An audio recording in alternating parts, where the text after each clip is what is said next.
اور روسی صدر ولادیمیر پوتن نے یوکرین کو خبردار کیا ہے. انہوں نے کہا ہے کہ اگر وہ وہی کرتے رہے جو وہ کر رہے ہیں تو وہ یوکرینی ریاست کے مستقبل پر سوالیہ نشان لگا رہے ہیں.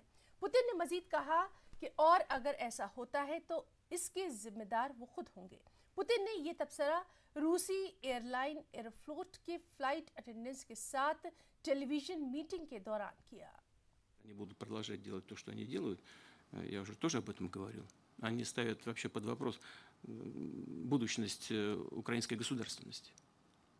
И если это произойдет, это будет целиком и полностью на их совести. یوکرین کے صدر وولودیمیر زیلنسکی کا بیان سامنے آیا ہے جس میں انہوں نے کہا ہے کہ یوکرین کے لوگ پیچھے ہٹنے یا شکست تسلیم کرنے کے لیے تیار نہیں ہیں.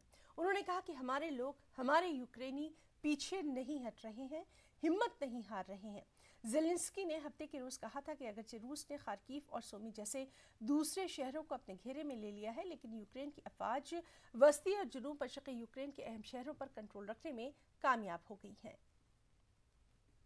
Наші люди, наші українці не відступають, не здаються, не зупиняють свого спротиву. Вони кричать окупантам «Йди додому», як російський корабель.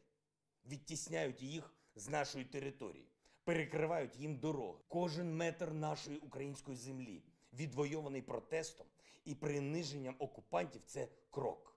Крок вперед, до перемоги. До перемоги для всієї нашої держави. Це шанс на життя. Українці, в усіх наших містах України, куди зайшов ворог, відчуйте це, переходьте у наступ. کیف میں شہری اور فوجی یوکرین کے